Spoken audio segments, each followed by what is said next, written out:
എം.ടിയുടെ വിയോഗത്തിന്റെ തീരാവേദനയിലാണ് മറ്റത്തൂരിലെ ഒരമ്മയും മകളും. അദ്ദേഹവുമായുള്ള ആത്മബന്ധത്തിന്റെ ഓർമ്മകളിലാണ് ഇന്നീ കുടുംബം. തന്നെ 3 വയസ്സുള്ളപ്പോൾ ആദ്യാക്ഷരം എഴുതിച്ച് അറിവിന്റെയും അക്ഷരങ്ങളുടെയും വാതായനം തുറന്നതെന്ന മഹാനായ എഴുത്തുകാരന്റെ വിയോഗം തീരാവേദനയായി മനസ്സിൽ നിറയുകയാണെന്ന് അവിട്ടപ്പള്ളി സ്വദേശിനിയും ഡൽഹിയിലെ നാഷണൽ ഫോറൻസിക് സയൻസ് യൂണിവേഴ്സിറ്റിയിലെ PG 1ാം വർഷ വിദ്യാർത്ഥിനിയുമായ ലക്ഷ്മി നന്ദന പറയുന്നു.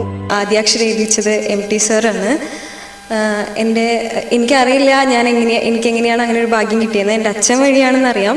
കൂടുതലൊന്നും എങ്ങനെയാണ് എന്താണ് എന്ന് എനിക്കറിയില്ല. പക്ഷെ എൻ്റെ ജീവിതത്തിൽ അങ്ങനെ ഒരു ഭാഗ്യം എനിക്ക് കിട്ടി. അന്ന് തീരെ ചെറുതായിരുന്നുകൊണ്ട് കൂടുതൽ കാര്യങ്ങളൊന്നും എനിക്ക് അതിനെക്കുറിച്ച് ഓർമ്മയില്ല. പക്ഷെ സാറിൻ്റെ മുഖം, അതുപോലെ തന്നെ സാർ എന്നെ എഴുതുന്ന സമയത്ത് ഞാൻ സാറിൻ്റെ മോതിരം ചോദിച്ചത്, അങ്ങനെ ചെറിയ ചെറിയ കാര്യങ്ങൾ എൻ്റെ ഓർമ്മയിൽ ഇപ്പോഴും ഉണ്ട്.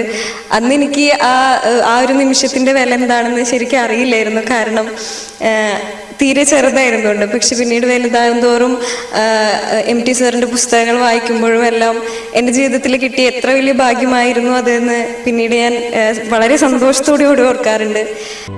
പരേതനായ കൊല്ലക്കാരൻ വീട്ടിൽ ശിവപ്രസാദ് ബിന്ദു ദമ്പതികളുടെ മകളാണ് ലക്ഷ്മി നന്ദന. MT എന്ന എഴുത്തുകാരന്റെ ആരാധകനും അദ്ദേഹത്തിന്റെ കൃതികളുടെ ആസ്വാദകനുമായിരുന്നു ലക്ഷ്മിയുടെ അച്ഛൻ.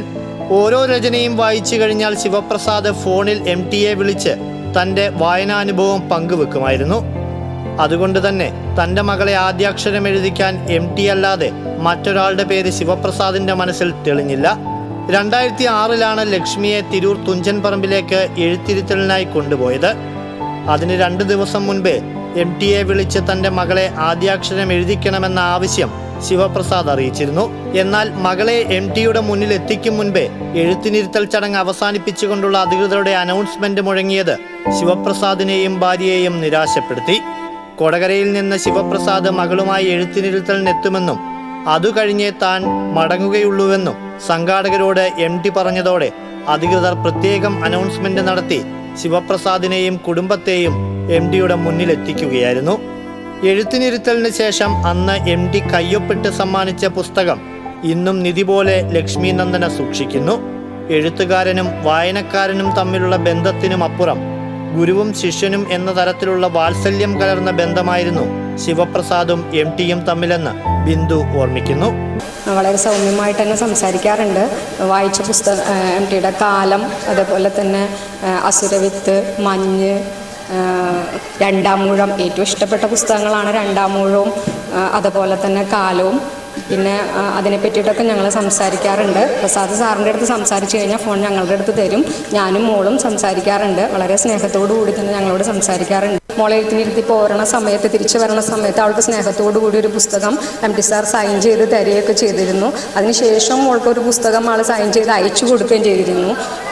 മോളോട് സംസാരിച്ച് കഴിയുമ്പോൾ മോൾക്ക് വേണ്ടിയിട്ട് ഒരു പുസ്തകം, അതിനുശേഷം കുറേ നാൾ കഴിഞ്ഞിട്ടും ഒരു പുസ്തകം കൂടെ മോൾക്ക് സൈൻ ചെയ്ത് അയച്ചു തന്നിട്ടുണ്ടായിരുന്നു. പുതിയ പുസ്തകത്തിന്റെ കോപ്പി സ്നേഹസമ്മാനമായി മകൾ ലക്ഷ്മിക്ക് MT തപാൽ വഴി അയച്ചു കൊടുത്തതും ബിന്ദു ഓർത്തെടുക്കുന്നു.